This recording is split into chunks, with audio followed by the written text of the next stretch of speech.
5, 4, 3. Olá, meus amigos, tudo bem com vocês? Pastor José Francisco de volta. Nossa terra. Meus queridos, amados, seguinte. Hoje a gente vai falar sobre a lição de número 8. Primeiro, antes da gente começar a falar propriamente aqui, eu quero tecer meus agradecimentos à direção da IBD, das pessoas da nossa irmã Deise Siciliano, a quem nós respeitamos, amamos e temos uma estima muito grande justamente por conta do trabalho que ela está fazendo. A Deise está fazendo um trabalho extraordinário. Juntamente com o pastor Ricardo, que tem dado todo o apoio, tem se esmerado, tem inclusive, tanto daqui quanto de lá, tem havido uma participação muito ativa e um envolvimento muito bonito. Eu louvo a Deus pela vida desses dois servos de Deus que estão aí à frente da IBD, como superintendentes desta que é uma das mais importantes, responsabilidades dentro da casa do Senhor, que lida e trata diretamente com o ensino, ok? E é claro, não posso deixar de falar do diácono Roberto, que veio para somar, juntamente aí com essa equipe linda, composta pela Deise e pelo Ricardo. O diácono Roberto veio para somar, está somando tanto que vai ser realizado um curso sobre declaração de fé das Assembleias de Deus e ele vai ser o responsável por estar tratando sobre esse assunto, ok? Aqueles que desejarem fazer suas inscrições, procure a secretaria da EBD Adelve, ou procure a Deise, ou procure o Ricardo, para fazer a sua inscrição. Você é professor da Adelve, sede em congregações, é aconselhável que você venha e faça esse curso. É aconselhável, E eu particularmente aqui, como líder do departamento de ensino, faço uma convocação a todos os professores para fazerem esse curso, tá bom? Fica aqui o nosso pedido. Em nome de Jesus, eu espero que todos venham atender esse pedido de estar fazendo suas inscrições. Pastor, como é que eu faço? Procure a Deise, procure o Ricardo, ou procure a nossa muito estimada secretária da EBD Adelve, nossa irmã Célia, ok? E faça a sua inscrição. Tá bom? Não posso deixar também de agradecer ao meu pastor presidente, pastor José Carlos dos Santos, que tem confiado, tem colocado nas nossas mãos aí uma grande responsabilidade. Louvo a Deus pela sua vida, pela vida da sua família, louvo a Deus pelo ministério que o Senhor tem colocado sobre as nossas mãos. Deus abençoe, meu pastor, muito obrigado. Não posso deixar de agradecer aos meus pejotenses, congregados pejotenses. Beijo no coração de vocês, Agradeço a Deus, agradeço a minha família, agradeço a família Adelve. Professores da Adelve, sejam abençoados em nome de Jesus e deixem Deus usar vocês, por favor. Comprometidos com a palavra de Deus é o tema da nossa lição de hoje, lição de número 8. Vamos lá. Todo cristão precisa estar comprometido com a palavra de Deus. Já vai abrindo um leque aqui, mas a gente vai segurar. Só Jesus na causa. Então vamos lá. Nosso texto áureo se encontra em Lucas 11, 28 e diz o seguinte: bem-aventurados que ouvem a palavra de Deus e as guardam. Nossa verdade prática do lado coloca a questão da autoridade divina da Bíblia, dizendo o seguinte: a autoridade divina da Bíblia deriva de sua origem em Deus. Coisa linda demais isso aqui. Pelo amor de Deus, o Espírito Santo soprou forte no coração do autor. Isso por si só se encerra a suprema autoridade das Escrituras como plena e total garantia de sua infalibilidade. Coisa extraordinária. Suma, a palavra de Deus é infalível. Infalível por quê? Porque tem sua origem no próprio Deus. Amém? Vamos continuando aqui então, queridos. Leitura diária. Bom, a nossa leitura diária está bem misturada, como nos moldes anteriores, bem misturada. Nós temos aqui Juízes, Marcos, Lucas, Efésios, Timóteos e Hebreus. São os livros e cartas apresentados onde se encontram as descrições apresentadas por ele aqui. Bom, não vamos ficar segunda, terça, não, vamos direto. Bom, a primeira que ele coloca aqui está em Josué 1:8, e Josué 1:8 vai falar sobre a questão da importância que tem a observação da palavra. Quando Deus vai dizer para Josué: não aparte da tua boca o livro desta lei, mas antes medita nele de dia e de noite. Coisa linda isso aqui, pelo amor de Deus. E a pauta que ele coloca é: a Bíblia é o nosso manual de instrução para a vida. Coisa linda. Foi justamente o que Deus falou para Josué. Número 2, o Senhor Jesus chama as Escrituras sagradas de a palavra de Deus. Isso é um fato. Depois nós temos aí na quarta o poder da palavra de Deus é capaz de vencer o diabo. Lucas 4:4. Se eu fosse usar aqui São Mateus capítulo 4, versículos de número 4, eu diria o seguinte: quando o diabo se apresenta para Jesus e coloca a questão da fome em alusão, Jesus vai dizer para ele o seguinte: nem só de pão vive o homem, mas de toda a palavra que sai da boca. Coisa linda isso aqui, pelo amor de Deus. Mas de toda a palavra que sai da boca de Deus. Moral da história: o enredo desse contexto mostra Jesus sendo tentado no deserto e o diabo tentando se aproveitar dos momentos de debilidade. Haja visto 40 dias e 40 noites sem comer nada. Há quem diga que Jesus bebeu a água dos cactos, sei lá, enfim, cada uma, meu Deus do céu. Bom, mas o fato é, Jesus estava ali 40 dias e 40 noites, passando por uma série de privações e provações, e o diabo em cima dele, perturbando Jesus, vence ele com o que, gente? Uma palavra. Vai de Satanás, porque está escrito, pelo amor de Deus, isso é lindo demais. Bom, volta para cá. A Bíblia é chamada de espada do Espírito, em Efésios 6,17. Muito lindo isso aqui. A palavra de Deus é divinamente inspirada e apta para ensinar. Meu Deus do céu, o autor estava inspirado demais. O Espírito Santo foi forte na vida dele. A palavra de Deus é viva e poderosa, capaz de transformar vidas. Essa é uma leitura diária linda, linda demais. Linda demais. Linda. Essa aqui eu gostei. Quando eu gosto, eu gosto. Quando eu não gosto, eu falo: gente, não gostei. Não chamou, não mexeu. Tá? Não mexeu. Não adianta. Mas essa aqui tá bonita. Eu fiz aqui um resumo, né, sobre a leitura diária, que era mais fácil ter apresentado do que ter lido, mas não teve jeito, estava muito bonito. Diz assim: é vista como manual, chamada de a palavra de Deus, contém o poder de Deus na sua averbação ou verbalização. Por isso também é vista como a espada do Espírito, tá? Divinamente inspirada, é viva e poderosa, capaz de transformar vidas. Pronto. Tudo isso aqui a gente tirou de dentro da nossa leitura diária. Lindo, lindo, lindo. Bom, vamos então à nossa leitura bíblica em classe. A mesma está baseada em 2 Timóteo capítulo 2, versículos 14 a 19, depois em segunda epístola, segundo escreveu Pedro, capítulo de número 1, versículos 20 e 21. Eu fiz aqui uma síntese rápida das duas leituras e eu entendi o seguinte: as duas leituras, a primeira a gente encontra orientações, vamos lá, traze estas coisas à memória, ordenando-lhes diante do Senhor, que não tenha contendas de palavras que para nada aproveitam e são para a perversão dos ouvintes. Isso aqui é uma chamada, né? Ele está chamando aqui a atenção. Tá? É uma orientação também.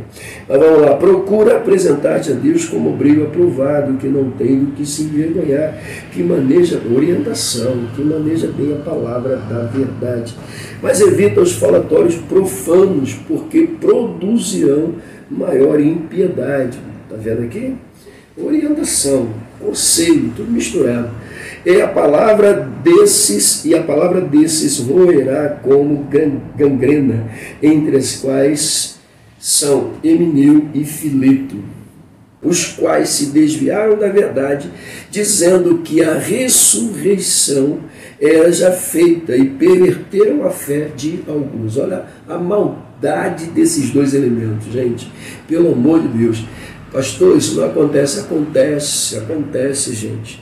O que tem de crentes pervertidos, e a perversão aqui não é perversão da sexualidade, não, é perversão mesmo aqui de mudar o contexto da verdade. Sabe?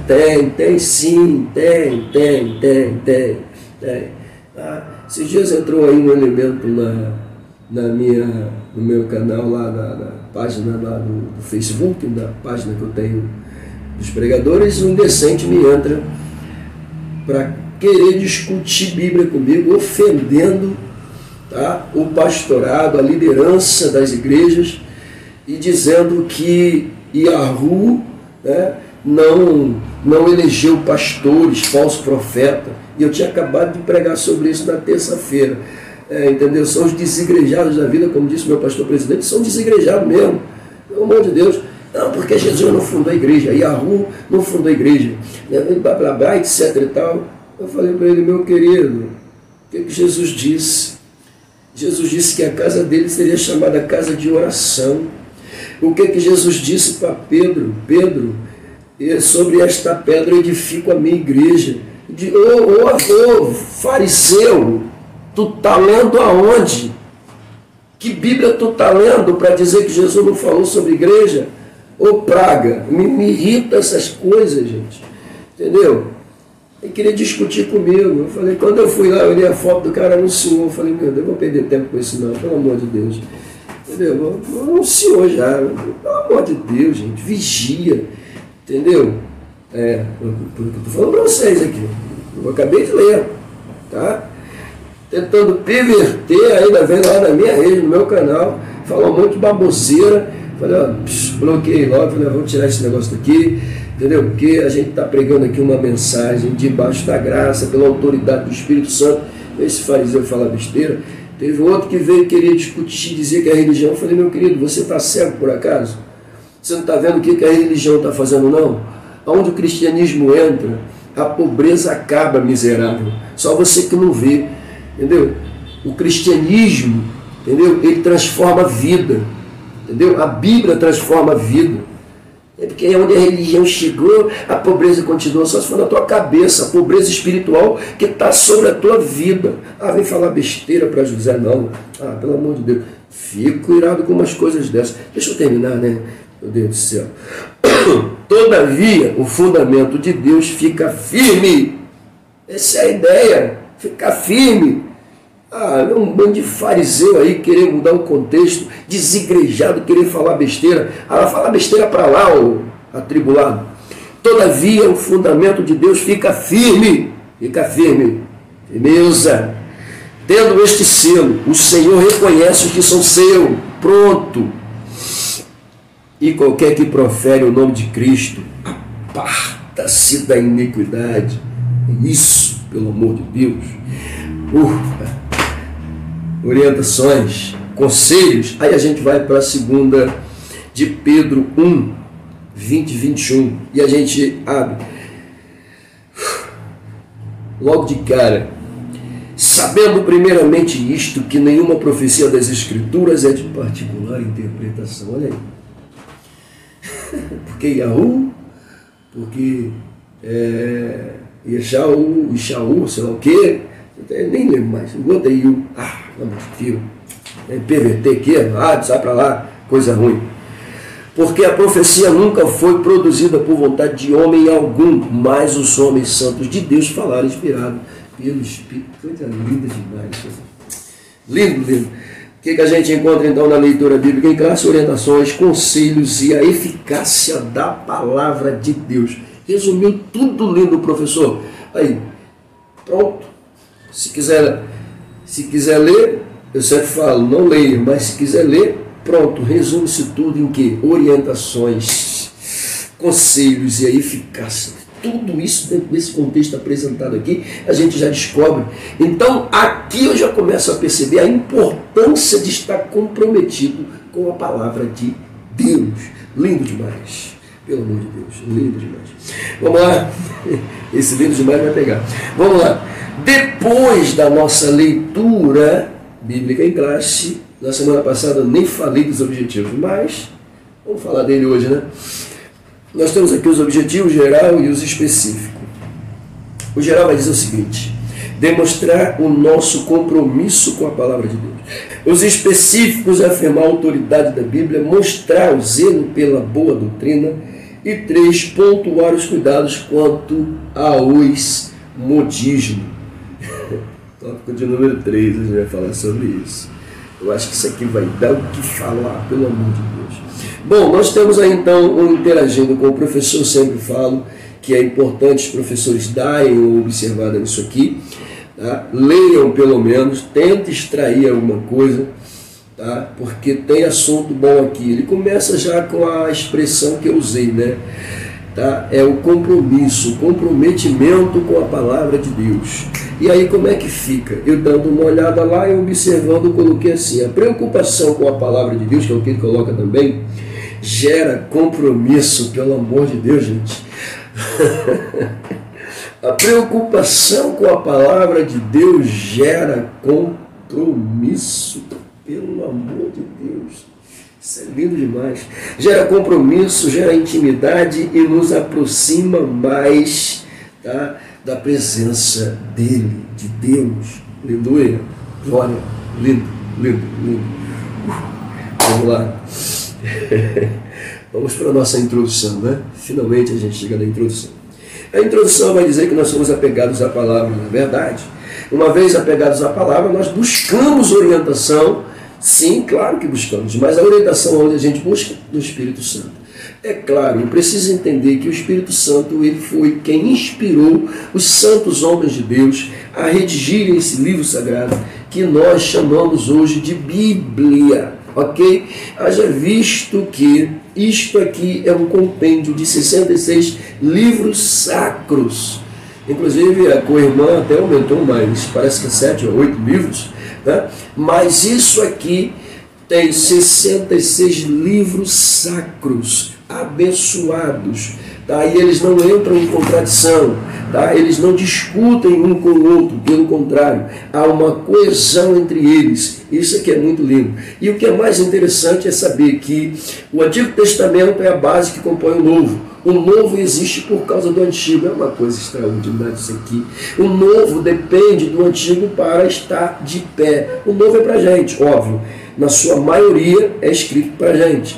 Mas isso não quer dizer que o Antigo Testamento não nos sirva também de lições extraordinárias. Pelo contrário, o Antigo Testamento, mesmo sendo a base, ele formaliza a estrutura do Novo. É importante isso aqui. São 66 livros sacros, tá? Importante demais para o nosso crescimento, tá? Para a nossa intimidade com Deus. Então, compromisso com esse livrinho aqui, gente, ó, gera intimidade com Deus, gera compromisso com Deus, tá bom?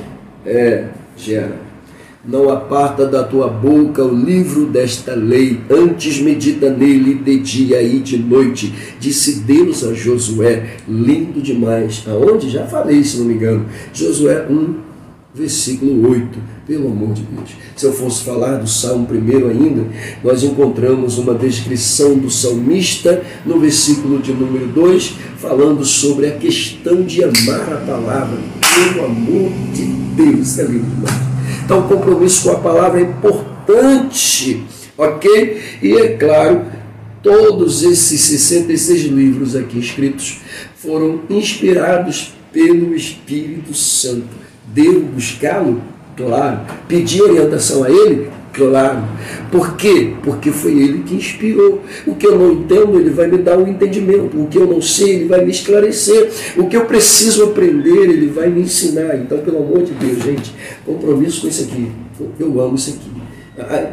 Eu fico indignado, mas quer mudar isso aqui, gente. Pelo amor de Deus, vamos lá. Deixa eu voltar para cá. Pastor Francisco é uma bênção. Bom, então a nossa introdução, resumindo tudo, tá? Apegado à palavra é o que eu devo ser, amém? Apegado à palavra. Quem não é apegado à palavra tem problema sério, viu? apegado à palavra, buscando orientação, contando com a ajuda do Espírito Santo. Coisa linda demais isso aqui. Tá? Neste caso, o que deve ser observado. Calma aí, gente. Deixa eu melhorar isso aqui. Não. Isso aqui é importante. Está escrito aqui. Ele fala sobre gramática. Ele fala sobre textos históricos e literários. Lindo. Olha só. Neste caso, o que deve ser observado a princípio. O que deve ser observado a princípio. Regras gramaticais. Contexto histórico. Aí, escute, pastor, eu não preciso ir para escola dominical, porque Deus me revela tudo. Eu subo lá no monte, Deus me dá tudo. Tá bom. Eu não preciso ir para a escola dominical. Tá bom. Seminário, para que seminário? Eu fazer seminário? Preciso de seminário. Deus já me dá tudo dentro da palavra. Eu não sei o que eu te chamo. Eu não sei do que eu te chamo. Eu não sei. Sinceramente, eu não sei. Não sei. Então, porque eu leio, Deus me dá. Sim, Deus te dá. É por causa disso que existe, então, muita heresia. Não é? É igual o cara que está pregando e está dizendo que a mula de Balaão é o Espírito Santo. Vai, pelo amor de Deus, vai te catar. Mano. Fala besteira. Aquela mula representa. Pelo amor de Deus, está ofendendo o Espírito Santo. Faz isso não. Pelo amor de Deus. Fica dói. Pastor, não tem. É umas coisas que, sabe, quer pregar e ficar ouvindo os outros falar e não quer estudar, não quer ir para a escola dominical, não vai não. Tem uma turminha aí que não quer escola dominical de jeito nenhum, ou coisa, mas adora pegar o microfone, adora exortar os outros, adora chamar a atenção do povo, mas não vai para a escola, mas quer chamar a atenção, quer corrigir, não vai para o culto de doutrina, mas quer corrigir, quer ensinar, Não vergonha na cara. Vai aprender primeiro. Seja humilde, seja crente.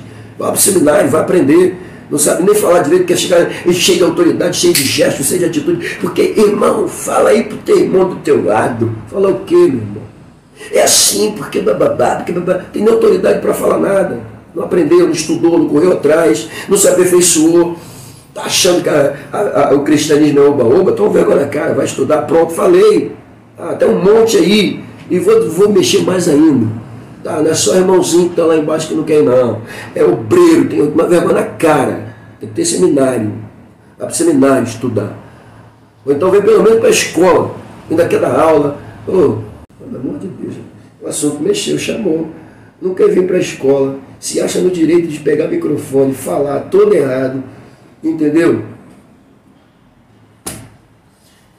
Espírito Santo, me segura, Espírito Santo. Espírito Santo, semana passada foi liturgia, hoje é compromisso. Meu Deus do céu. Jesus, vamos lá. Bom, tópico 1, autoridade da Bíblia. Calma, José, vamos lá. Engraçado é que... Meu Deus do céu, deixa quieto, vamos lá. Bom, o autor diz o seguinte... Olha aqui, isso aqui é muito importante. A autoridade da Bíblia. Nós herdamos dos reformadores do século XVI o conhecido sola escritura, só as escrituras. Um dos 5 pilares da reforma protestante. A única regra de fé e prática para a vida cristã é a palavra de Deus. Isso é fato. Não dá para fugir disso. Ok? Tem mais? vai atrás. Porque o autor usa o termo clássico sola escritura, pastor Francisco? Sim, o termo clássico significa somente as escrituras, já falamos sobre isso. As solas foram desenvolvidas na era dos reformadores, ou eu também posso até alocar aqui na era luterana, tá? Uma vez que o embate em nome e pela fé eram os pilares das mais variadas discussões teológicas de época entre reformadores e até católicos romanos. Todo mundo sabe disso. Quem estuda a história da igreja sabe que era uma verdadeira rinha de galo, pelo amor de Deus. A gente vai estudando a história, você vai vendo que o negócio vai se avolumando, vai evoluindo, vai crescendo, pelo amor de Deus. E a importância, tá, dessas 5 solas desenvolvidas, elas servem como base para contextualizar o conceito cristão que vai ser denominado de protestante, para ser mais exato. Ok? Vamos continuando aqui. Para definir uma crença palpável e saludar, tá? Surge então as 5 solas. Ok? Muito bem. Das quais somente, pega isso aqui pelo amor de Deus, das quais somente as escrituras é a base, o início da contextualização da fé, pelo amor de Deus, da prática e da obediência que assevera, assegura o fator salvação. Então, as 5 solas são importantíssimas para esse conceito de fé e para esse conceito de salvação mediante Jesus Cristo. É demais. Pronto. Por isso elas são importantes. Quer saber mais? Busque mais sobre elas. Ok? É muito importante você conhecer as 5 solas. Assim como é importante você conhecer também a declaração de fé, tá? Da tua denominação. Ok? Pelo amor de Deus. Bom, deixa eu continuar aqui. A descrição somente as escrituras, eu estou falando sobre o tópico do autor, só que eu estou enriquecendo um pouco mais, colocando um pouco mais de conteúdo, para que você, professor, tenha mais base, ok? Vamos lá. A descrição somente as escrituras define que, olha só, que fora, define que fora dela, qualquer outra descrição de fé não se iguala a ela. Coisa linda. Não, calma aí. Deixa eu voltar aqui. Somente as escrituras. Sola escritura define que fora dela, fora das escrituras,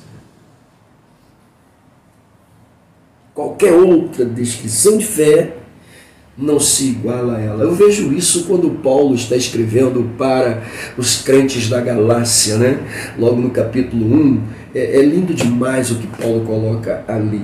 Deixa eu dar uma lida aqui com vocês, vamos ler. Olha só.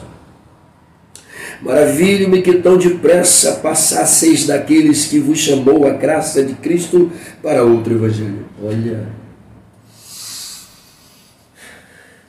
O qual não é outro, mas há alguns que vos inquietam e querem transtornar o evangelho de Cristo. Mas ainda que nós mesmos, ou um anjo do céu, vos anuncie outro evangelho além do que já vos tenho anunciado, seja anatema. Pegou a visão? É esse aqui. Olha que Paulo coloca para a gente. E aí esse aqui assegura o que nós estamos lendo nas Escrituras. Somente as Escrituras definem que fora dela qualquer outra descrição de fé não se iguala a ela. O que estava acontecendo com essa igreja? Estavam tentando colocar na cabeça dos crentes da Galácia um novo ensinamento, tá? Uma nova doutrina, um novo segmento. E é o que acontece hoje. É o elemento que entra na minha página para discutir fé comigo. Isso vai acontecer com qualquer um. Qualquer um que coloque lá a sua mensagem pautada dentro da palavra de Deus, sempre vai surgir um arruaceiro para querer bagunçar o contexto. Isso só confirma o que a gente fala.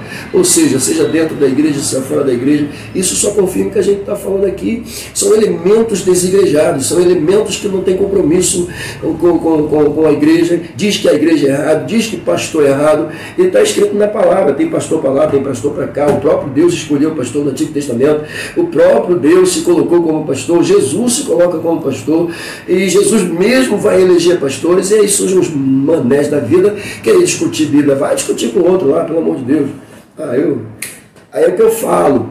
Aí esse monte aí de descompromissados com a palavra de Deus, porque quem tem compromisso, lê palavra. Quem tem compromisso, estuda. Quem tem compromisso, não pega a palavra somente para estudar no dia que vai pregar. Quem tem compromisso, está sempre lendo Bíblia, está sempre ouvindo o que Deus está falando. Quem tem compromisso, está de olho aqui, vai sair, Senhor, me dá direção, Senhor, vai comigo, lê uma palavra. Tem compromisso, querido, tem compromisso, tem relação com a palavra. Quem não tem, meu querido, a Bíblia fica esquecida para lá, só pega no dia que vai pregar, no dia que vai fazer isso, no dia que vai fazer aquilo.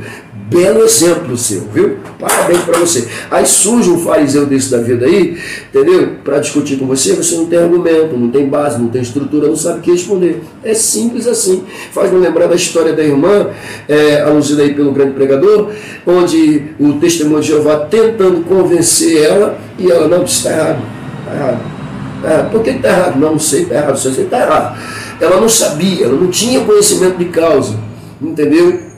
Era uma leiga da vida, você não sabia ler, não sabia, mas ela começou a debater com o testemunho de Jeová, dizendo, olha, eu não sei, só sei que uma coisa, o meu pastor tem ensinado que não é assim, e eu tenho aprendido que não é desse jeito. Olha que coisa linda, entendeu? O que você está ensinando está errado, mas não adianta, o meu pastor nos ensina, nos orienta, tá? E o que você está pregando está errado, é isso, querido, entendeu? Veja bem, ela poderia ser analfabeta, ela poderia não ter um conhecimento de Bíblia tático, mas ela, ou seja, o que foi ensinado, o que ela fez? Ela gravou. Então, querido, tem gente que não gosta de ser ensinado. Eu não quero ser ensinado, não quer sentar, não quer ouvir, não quer aprender, mas quer pregar. Toma vergonha na cara. Toma vergonha na cara. Falei mesmo. Entendeu? Vai para o seminário, vai para a escola dominical, vai para o culto da palavra, vai. Tá? Mas eu leio e eu tenho um entendimento. Tudo bem, tudo bem. Só que se você ensinar uma coisa errada, tá? Quem sabe vai dizer para você que você está errado. Você pregou uma coisa errada, você ensinou uma coisa errada, isso não pode não.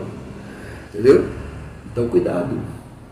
Cuidado, tem gente lá embaixo na nave que está estudando, tem gente lá embaixo na nave que está fazendo seminário, tem gente lá embaixo na nave que está indo para a escola dominical, tem gente lá embaixo na nave que vem para o culto da palavra, tem gente lá embaixo na nave que quer aprender, que quer ouvir, que quer entender, que quer, sabe, destrinchar a palavra. Então cuidado, cuidado. Falou? Deixa eu voltar para cá. Foge, leva a gente para lá, pelo amor de Deus. O autor coloca até aqui, né, a tradição da igreja romana, e a tradição da igreja romana, segundo eles, é de autoridade igual a Bíblia. Nunca será, pelo amor de Deus. Os escritos da Dona Hélia de autoridade nunca será, nunca será. O livro dos Mormons nunca será, nunca será. A Bíblia é única. Livro nenhum na história da humanidade se compara ao poder transformador da Bíblia. Não se compara. Não adianta. Não tem livro que consegue mudar a história de um ser, tá? Fazê-lo crer, acreditar, andar, se entregar como esse daqui. Tem não, tem não, tem não. Tem não. Podem ter bons ensinamentos, boas orientações, tem até uma didática linda, tem, mas transformar como a Bíblia, mudar teu conceito como a Bíblia, fazer você acreditar em Deus, acreditar em Cristo, no Espírito Santo, no poder de Deus, poder que você passa a sentir, poder que você passa a vivenciar, poder que você passa a provar sua eficácia, impossível, não tem, tá bom? Então, tudo bem, existem livros muito bons, não estou menosprezando Não, pelo contrário. Existem livros muito bons, mas nenhum deles tem a autoridade da Bíblia. Ok? Existem livros de conselhos até. Meu pastor escreve livros aí maravilhosos de conselho, tá? Ensinamentos maravilhosos. São livros que servem-nos como orientação para entender mais isso aqui. Então, esses livros que são escritos fora do contexto bíblico por autores adversos, tá? Ditos como cristãos, são livros que até servem para ajudar a gente a entender mais as Escrituras, mas eles não têm a mesma autoridade que a Bíblia, nunca. Tá bom? Então vamos lá. Ponto grande esse número 1, né? Vamos para o 2 aqui. Nossos fundamentos. Bom, aqui nós temos uma declaração que alguns elementos, né, alguns ditos cristãos até, acham que os pentecostais são vistos como cessacionistas, tá? Como um movimento que se baseia na crença das emoções através da prática, onde as emoções evidenciam-se mais. Quem sabe disso, tá? A irmã nossa, né, que vem aí acompanhando juntamente conosco, que ousa dizer que o batismo com o Espírito Santo foi só para aquele dia de Atos dos Apóstolos, tá? E não acontece mais, não precisa mais acontecer, tá? Nós já temos o Espírito Santo, não precisamos mais, né? E aí vem os pentecostais, não, foi para aquele dia e foi para todos quanto Deus, o nosso Senhor, o chamar. O que é isso? Isto significa que ainda não cessou a movimentação do Espírito Santo. O Espírito Santo, a partir do capítulo 2, para quem diz que ali foi só ali e acabou, no capítulo 4 a gente vai ver os crentes orando, pedindo para que Deus os encha com seu Espírito. E a descrição do autor vai colocar com muita evidência que quando eles estavam orando, desceu sobre eles o Espírito Santo e eles foram novamente impulsionados. Atos dos Apóstolos, capítulo de número 13. Os crentes estão orando na casa de Ágabo e aí o Espírito Santo se manifesta no ambiente. Ou seja, o livro de Atos mostra a operosidade do Espírito Santo em várias situações, ou seja, saiu do capítulo 2, está se estendendo por dentro do livro. Significa que não foi só para aquele momento. Por que não foi só para aquele momento? Porque seguidamente a movimentação do Espírito Santo continua acontecendo, ok? E graças a Deus tem nos alcançado também. Eu tenho prazer em dizer que sou pentecostal, eu sou pentecostal, tá? Eu gosto de ser pentecostal e pronto, oxe, é isso, eu sou pentecostal, tá bom? Então não vem para cá dizer que eu sou um sensacionalista, que eu abri o canon, que eu fechei o canon, que eu não sei o quê, que eu baguncei o Corinto. Não baguncei nada, querido. Eu estou Bíblia, eu estou centrado dentro da Bíblia. Se você não acredita no batismo com o Espírito Santo, me respeita, eu acredito. Tá bom? Eu respeito você, então me respeita. Eu acredito no batismo com o Espírito Santo. E pronto, acabou. Eu acredito na manifestação do Espírito Santo, eu acredito nos dons do Espírito Santo, eu acredito no fruto do Espírito Santo, eu acredito na operosidade do Espírito Santo, eu acredito no Espírito Santo. Eu não sou nada sem o Espírito Santo, eu preciso do Espírito Santo.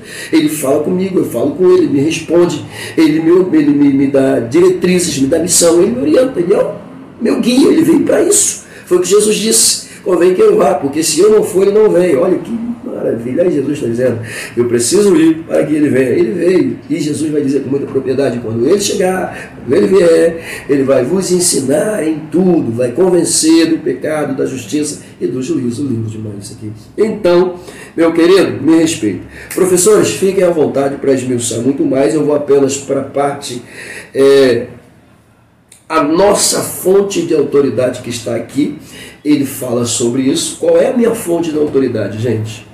A minha fonte de autoridade, olha só, a nossa fonte de autoridade é unicamente a Bíblia.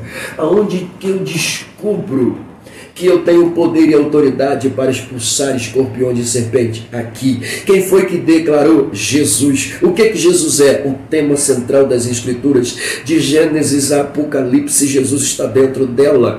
Oh, meu Deus do céu, se tempo tivesse eu falaria sobre isso, mas observe conosco, por exemplo, quando você abre no livro de Gênesis, onde é que Jesus está? Ele está lá como a semente da mulher. Quem foi que disse isso? Deus. Porque da semente da mulher haverá de nascer um. Então Jesus é a semente da mulher no livro de Gênesis, ok? No livro de Êxodo ele é o Cordeiro Pascual, no livro de Levítico ele é o sacerdote, ou se você preferir o sacrifício perfeito, pelo amor de Deus. No livro de Números ele é a rocha ferida, no livro de Deuteronômio ele é o profeta que haveria de vir, no livro de Josué ele é o comandante dos exércitos celestiais, no livro de Juízes ele é o juiz de toda a terra, no livro de Ruth ele é o parente próximo, o remidor, no livro de 1 Samuel e 2 Samuel ele é o rei por excelência, e por aí vai, querido. Jesus está pautado, não vou continuar porque é lindo demais, mas dentro da Bíblia, Jesus é o tema central. Então, a nossa fonte de autoridade é unicamente a Bíblia. Jesus coloca isso aqui para mim. Ele diz para eu crescer nas Escrituras. E à medida que ele fala isso, ele diz que elas revelam o segredo da salvação. Pelo amor de Deus. Pelo amor de Deus, gente. Lindo demais. Aleluia, Espírito Santo. Vamos lá, deixa eu continuar, estou tentando terminar aqui a frase, tá?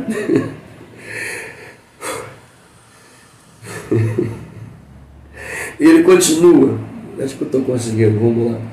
Conforme a declaração de fé das Assembleias de Deus. O que diz a declaração de fé das Assembleias de Deus aqui, meu Deus do céu? A Bíblia é a nossa única regra de fé e prática. Não necessitamos de uma nova revelação extraordinária. Não. Faz-me lembrar de Paulo aos crentes. Estão tentando perverter vocês. Estão tentando colocar uma nova doutrina aí na cabeça de vocês. Acredita não, viu? Porque o que vocês ouviram de mim é verdadeiro. O que vocês ouviram de mim veio direto da fonte. E quem é a fonte? É Jesus Cristo. Tá? Ainda que um de nós mesmo, apóstolo, ou um anjo que desça do céu e vos pregue outro evangelho além do que vocês já ouviram, outra mensagem além dessa que foi pregada, não acredita. Não creia, isso é maldição. Não acredite. Oh, meu Deus do céu, Paulo está tendo uma revelação, sabe? Paulo está tendo uma revelação porque ele está dizendo com muito cuidado, ainda que desça um anjo do céu, aí no futuro, depois dele, desce Gabriel, ou Gibril e Miquil, para falar com o homem dentro da caverna, aí desce lá para o abençoado do Smith, o Moroni, pelo amor de Deus, vigia crente, aí lê Bíblia. Deixa eu voltar para cá. Falei, tá vendo? Preciso não. Esses tópicos estão ficando grandes, né? Esses pontos. Poxa. Vamos lá. 50 minutos. 3. Não somos deístas. Qual é a doutrina do deísmo? A doutrina do deísmo é dizer que Deus ele está muito longe, distante, e que ele não interfere, tá? Não se envolve nos assuntos humanos. Então, o deísmo apregou que Deus está longe demais da gente. Não está nem aí, ó, os seres humanos. Briga de vocês, meu querido, vocês mesmo, não estão nem aí, ó. Entendeu? Então, essa é a visão do deísmo. Eu pergunto para vocês, somos deístas? Não somos deístas. Deus não está longe para a gente. Jesus disse com muita propriedade, convém que eu vá, isso a gente sabe, mas no Evangelho segundo escreveu São Mateus, ele declara que vai estar conosco até a consumação dos séculos. Lindo demais. Eis que estou convosco até a consumação dos séculos, meu Deus. Obrigado, Jesus. Vamos lá, vamos ver São Mateus, eu gosto, né? Eu gosto de São Mateus, capítulo 28. Olha só, 28.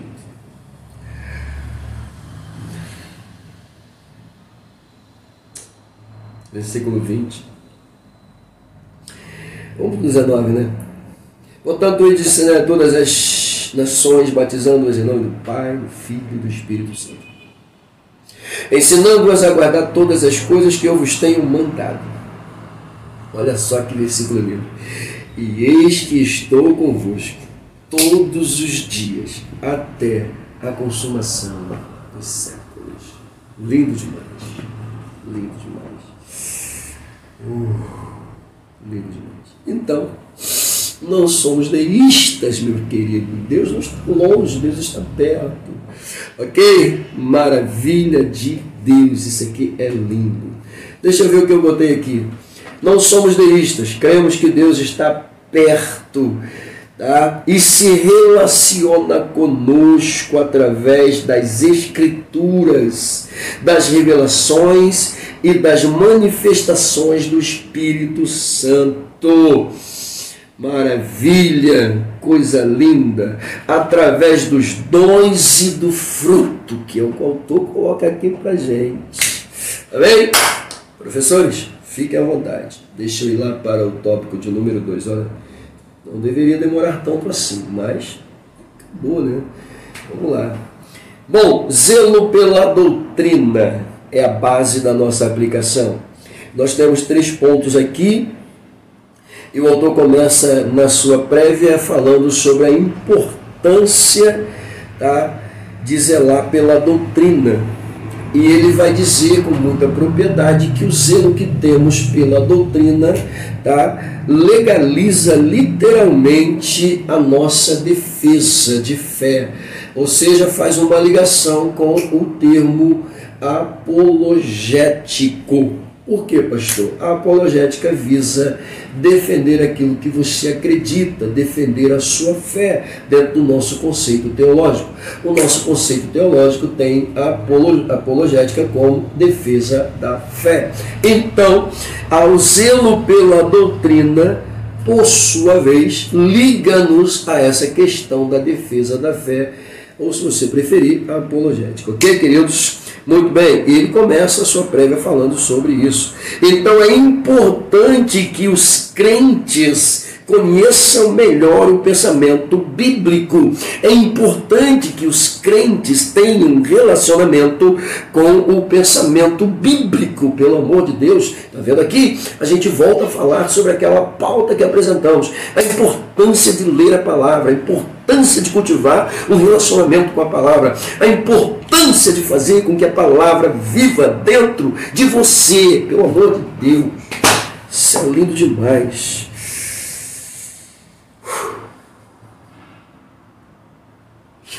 Meu Deus! Vamos lá, vamos para o número 1, né? Ensino ou instrução. E aqui ele coloca a palavra doutrina em questão. Por quê, pastor? Porque a palavra doutrina, literalmente, por si só, significa justamente isso, ensinamento. Ok? Ele coloca aqui, vem de doutrina, tá? Do latim doutrina, que literalmente significa ensino ou instrução. É isso. Pronto, fechou.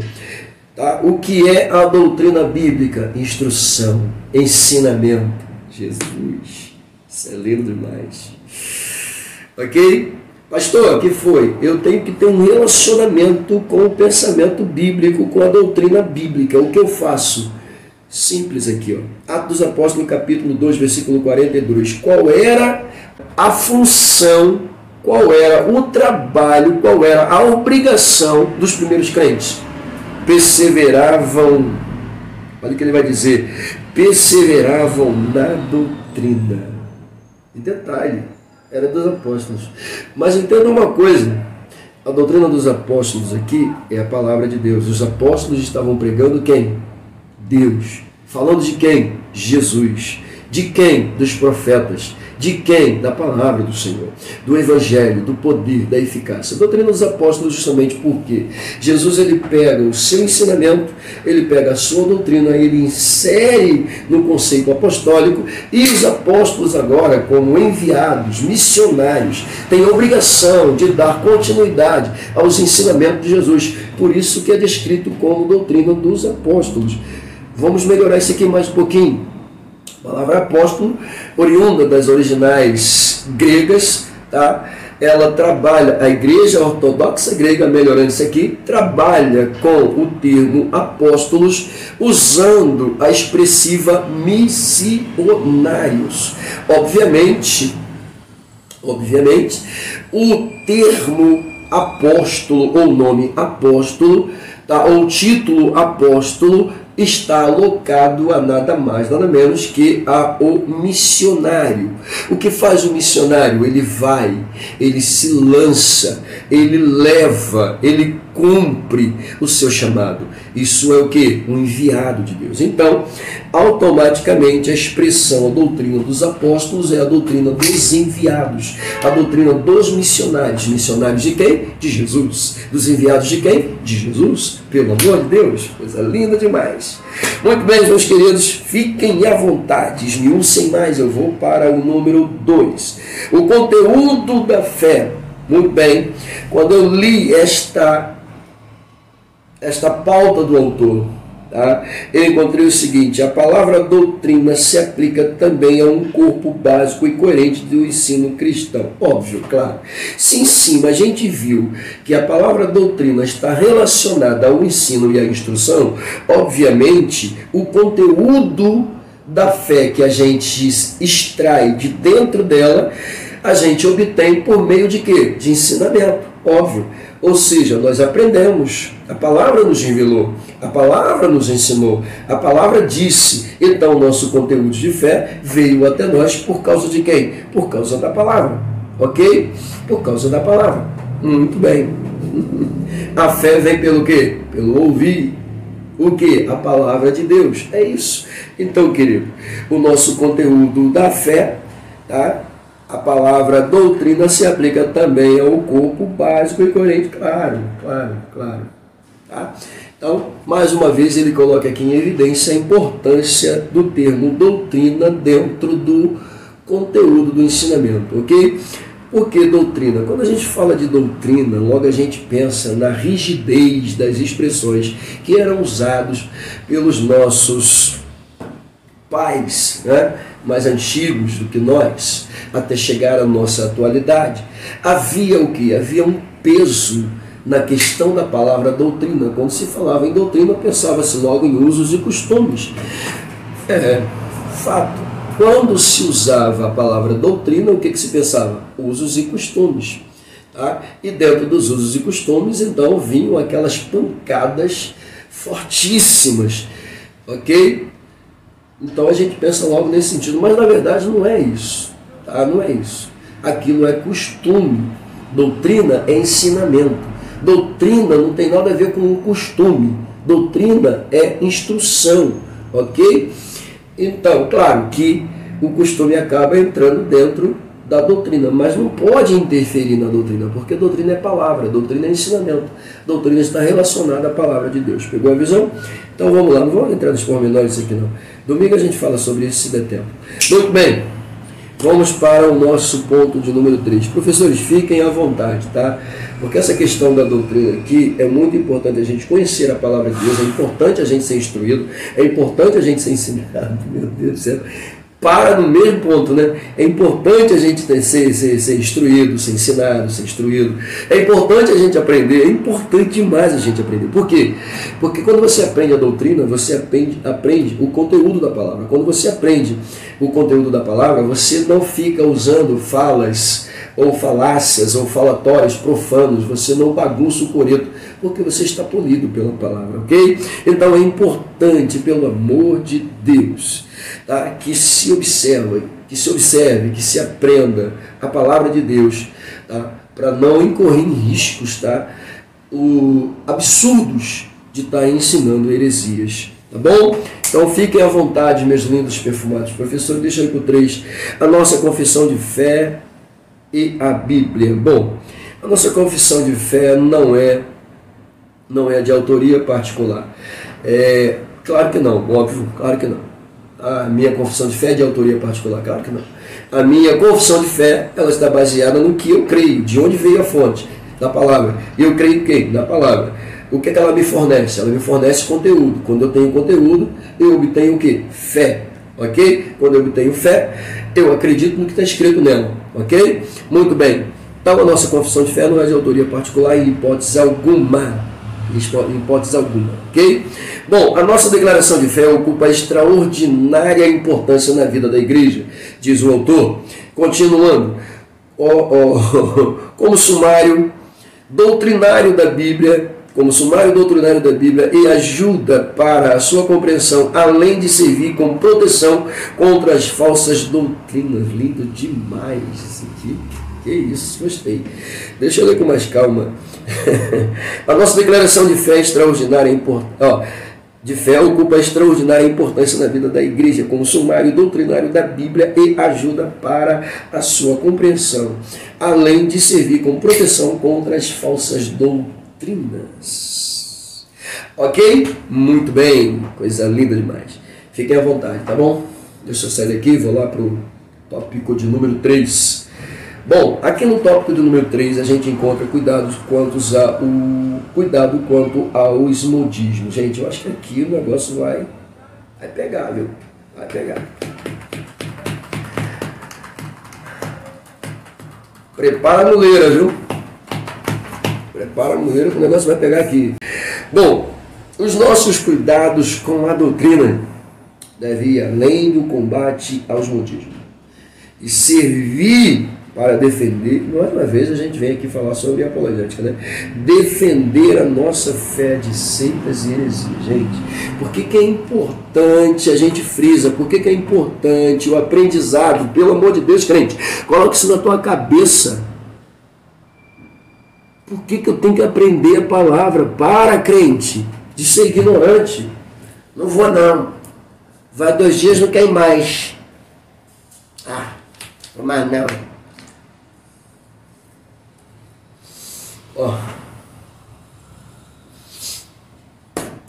Vamos dar continuidade aqui, vamos centralizar. Bom, fiquem à vontade para falar sobre esse conteúdo aí, tá? Modismo, essa palavra traz a ideia de que... Modismo, gente, tá? O que é modismo? É o que está na moda. Simples assim. É isto que está na moda. Qual é a moda agora, hein? A moda gospel.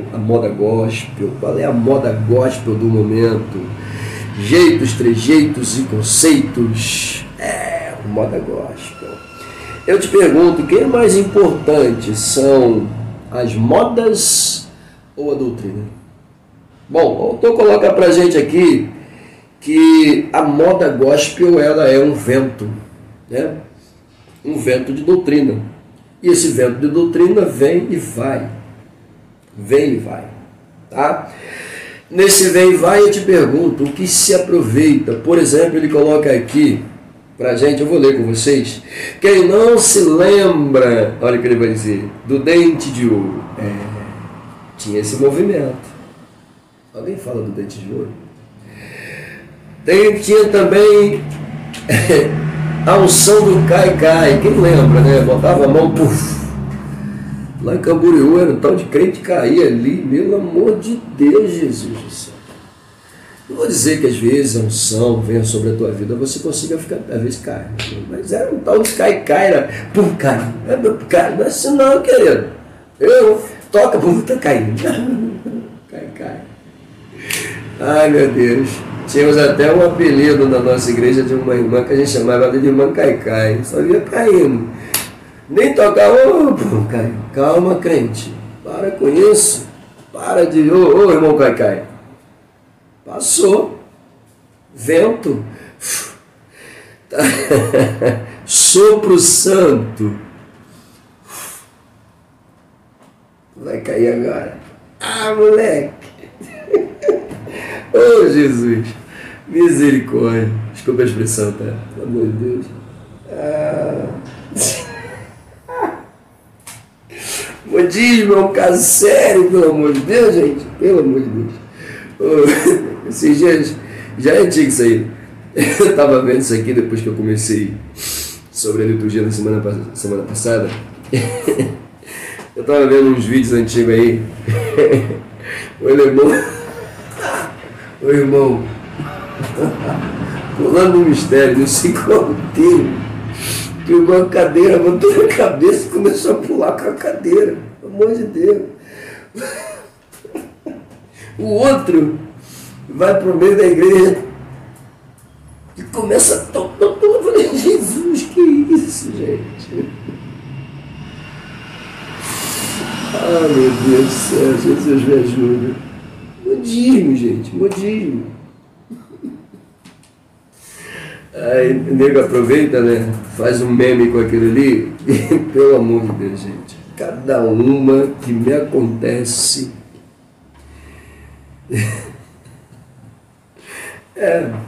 São ventos, querido. Só Jesus, né? Só Jesus. E aí ele fala aqui também do G12, fala sobre a febre dos anjos, tá? E de outras aberrações doutrinárias que a gente viu por aí. É importante, inclusive na semana passada, quando nós falamos sobre liturgia, é muito importante a gente tomar cuidado com essas misturas, né? Porque essas misturas acabam bagunçando o culto. Onde você pensa que vai haver um culto coerente, inteligente, acaba tendo um culto onde você só vê... E Paulo, ele é muito clássico nisso. Paulo é muito clássico, né? Hoje, aí você vê entrando numa igreja, igual a igreja de Corinto, você vê 30 crentes, 40 crentes, 50 crentes, todos eles falando em línguas ao mesmo tempo. Tudo bem? Não vou ser contra você. As coisas espirituais se discernem espiritualmente, tá? Mas Paulo orienta, se tiver 2 ou 3, né, falando ao mesmo tempo, que se cale um, que fique pelo menos os 2. Tá? Enquanto isso, os demais ficam orando para que haja o quê? Ou uma profecia ou uma interpretação de língua. Ok, é o que Paulo orienta. Para quê? Para não haver bagunça, para não haver o quê? Desordem, para não passar aquela ideia, entendeu? De coisa desordenada. Na verdade, Paulo está ensinando como é que deve ser o acontecimento, o desfecho. De fato, se tem 30 pessoas, 40 pessoas falando em língua, meu filho, se manifestou uma profecia, cala todo mundo. Não tem que ficar falando em língua junto com quem o cara que está profetizando. Entendeu? A não ser que a pessoa que está profetizando verbalmente esteja direcionada a uma pessoa. Se ela está direcionada a uma pessoa, é diferente. Entendeu? Agora, você está se dirigindo à igreja, meu querido, cala a boca e escuta. Ok? É igual na hora da mensagem. A mensagem, a profecia é literal. O pregador está ministrando. Então, ninguém anda, ninguém circula, ninguém se mexe. Para ouvir. Deus está falando, querido. É profecia.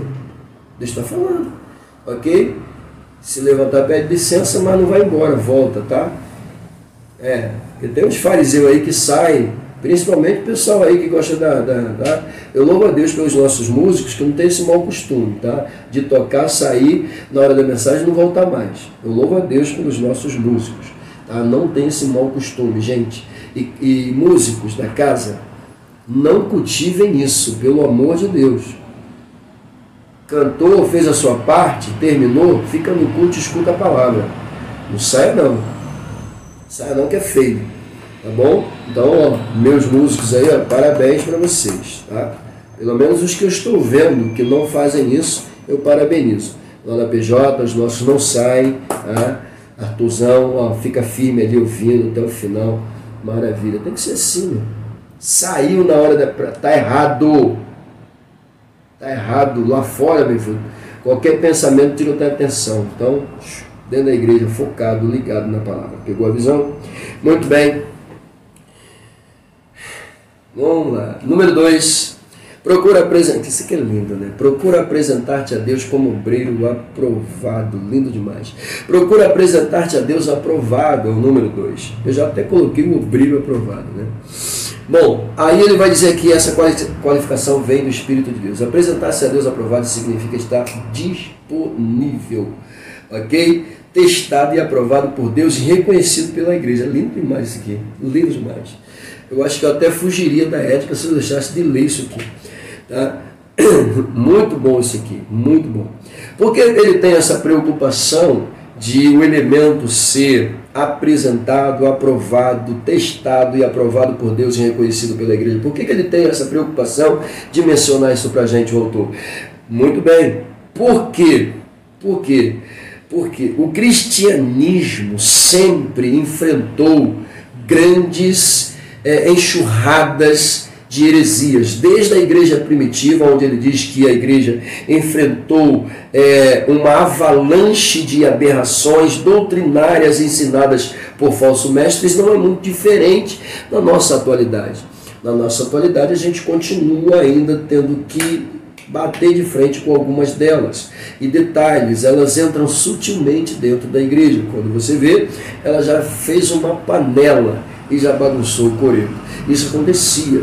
Então, ele tem essa preocupação de dizer, procura apresentar-se a Deus aprovado, tá, como obreiro que não tem do que se envergonhar, que saiba manejar bem a palavra da verdade. Isso é lindo demais.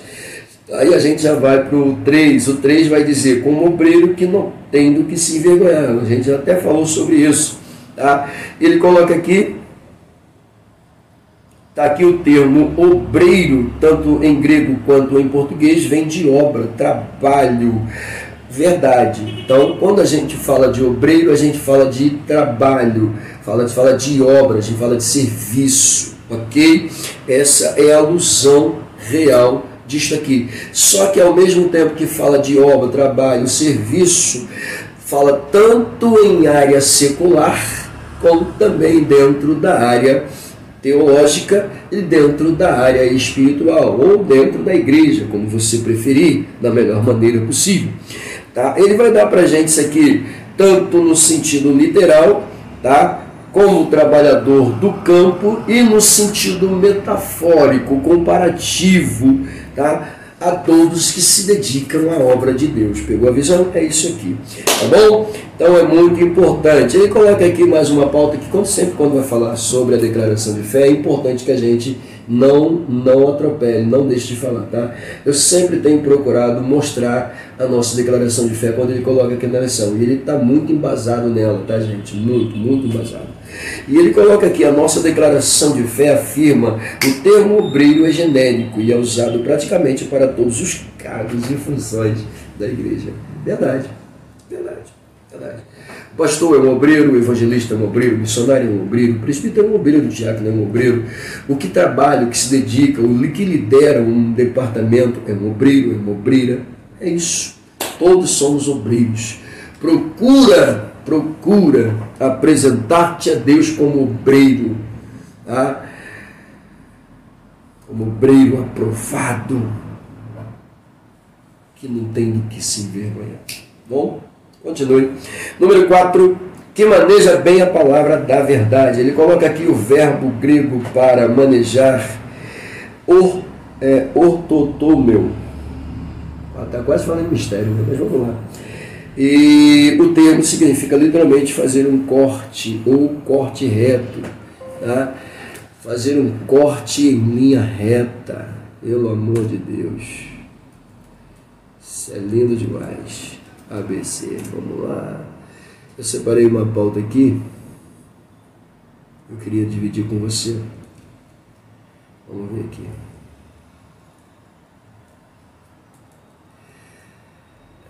Procura apresentar-te a Deus como obreiro aprovado, que não tem do que se envergonhar, que maneja bem a palavra da verdade.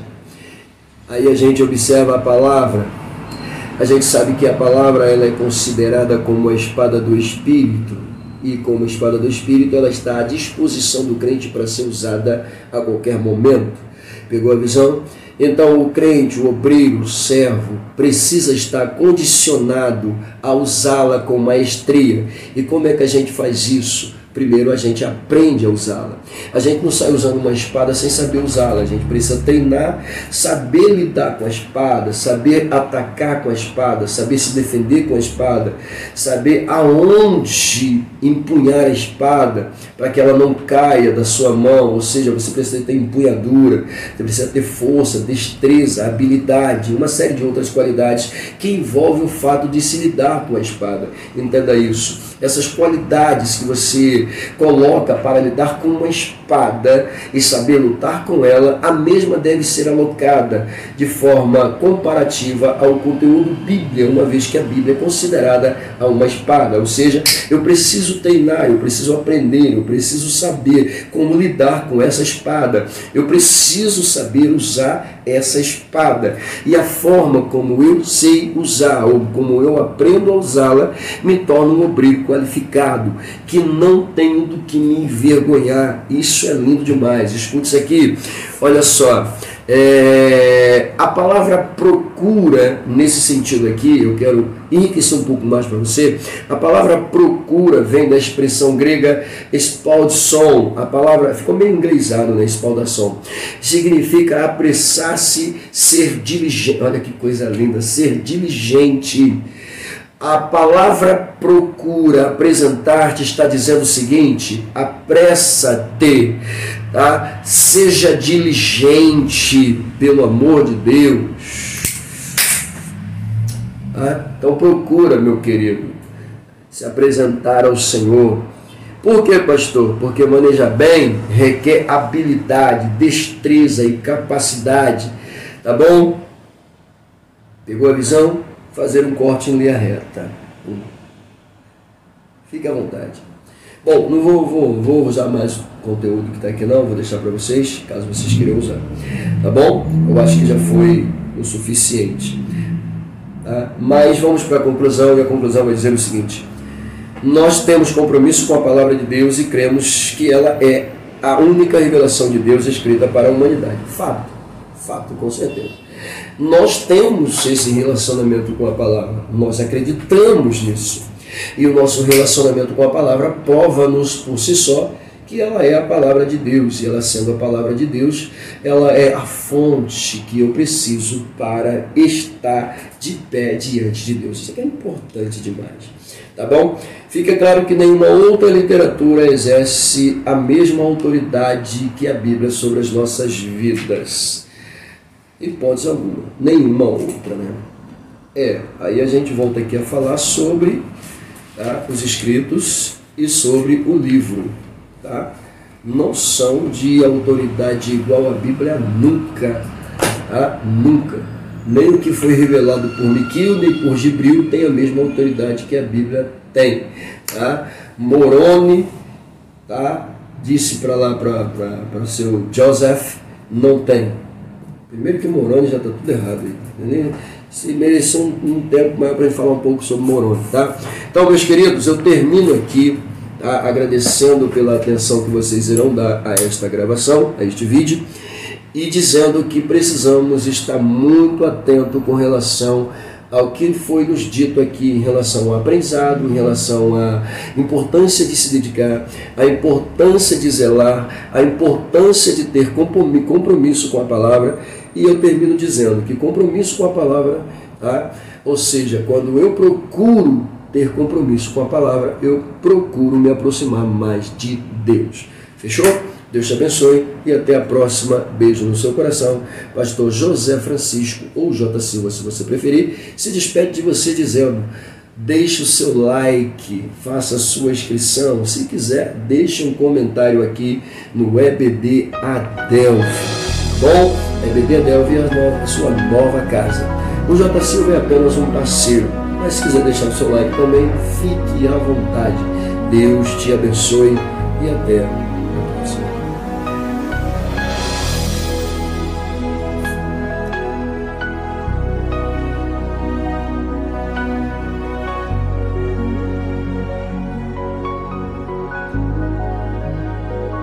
You are